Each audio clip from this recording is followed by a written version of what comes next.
Gérard Caron. On va citer admirabledesign.com qui est un site et puis l'activité de conseil en design pour les entreprises. Si l'on doit avoir une vision de la place faite aux seniors aussi bien en France qu'au Japon, on peut considérer qu'au Japon, il y a une chose importante, c'est que d'abord les seniors ont une place. C'est-à-dire qu'ils sont considérés, ils participent à la vie active. Il n'est pas rare de voir des gens travaillant bien au-delà de 70 ans. Et puis avoir des gens aussi, non seulement en politique, mais là on sait faire aussi, mais dans les entreprises, des responsabilités, etc. Donc les anciens là-bas ne sont pas considérés comme des marginaux, des has-beens, des gens qui. Mais il y a même les trésors vivants qui sont une sorte, ce sont des artisans qui sont reconnus dans leur spécialisation, qui sont donc par voie de conséquence âgés, mais qui sont très respectés parce qu'ils sont dépositaires d'une sorte de savoir, de connaissance, un recul, une vision différente et complémentaire de celle des gens plus actifs. Donc l'un ne va pas sans l'autre. Et c'est peut-être ce que l'on peut regretter en Occident et en particulier en France, c'est que les vieux ne sont pas reconnus comme étant, au fond, des trésors. Hein. Dans senior, il y a or. Donc on devrait considérer ça comme quelque chose à exploiter. Le jeunisme dans la communication des produits fait beaucoup de tort parce qu'il nous prive de cela. On s'est longtemps privé du talent des femmes et là on se prive encore du talent des seniors. Est-ce qu'il y a quelque chose à transposer en France que j'aurais vu au Japon ? Ben, oui, j'ai vu quelque chose d'intéressant au Japon. C'est un hypermarché, un centre commercial énorme qui est dédié aux seniors.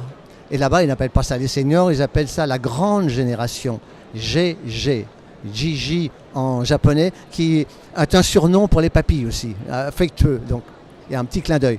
Mais ça, on pourrait peut-être le transposer parce que ce qui est, je l'ai visité, ce qui est remarquable, c'est quand vous allez dans ce centre commercial, en majorité dédié aux seniors, je le répète, vous vous rendez compte de rien. Vous êtes jeune, vous êtes maman avec des enfants, vous êtes un actif commercial, etc.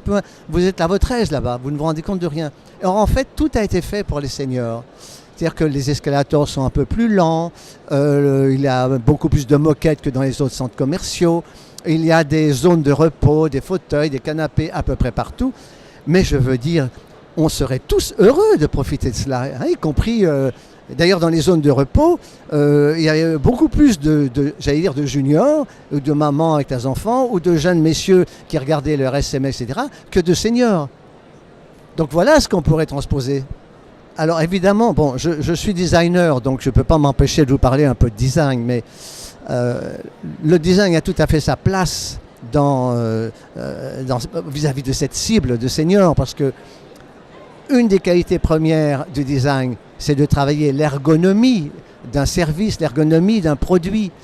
Donc, ergonomie, ça veut dire quoi? Facile à manipuler, facile à ouvrir, facile à fermer, facile à comprendre, facile à monter, à démonter, etc. C'est ça un des grands rôles du design. Eh bien, pourquoi est-ce que ça, ce ne serait pas également offert aux autres générations? C'est-à-dire que d'abord, il faudrait qu'on travaille en général pour tout le monde dans ce sens-là. Et donc, les seniors en profiteront évidemment, mais également les enfants, les juniors, les femmes ou les malades, etc. Donc, c'est en cela que cette senior économie peut devenir aussi une sorte de modèle pour les designers, pour toutes les autres générations.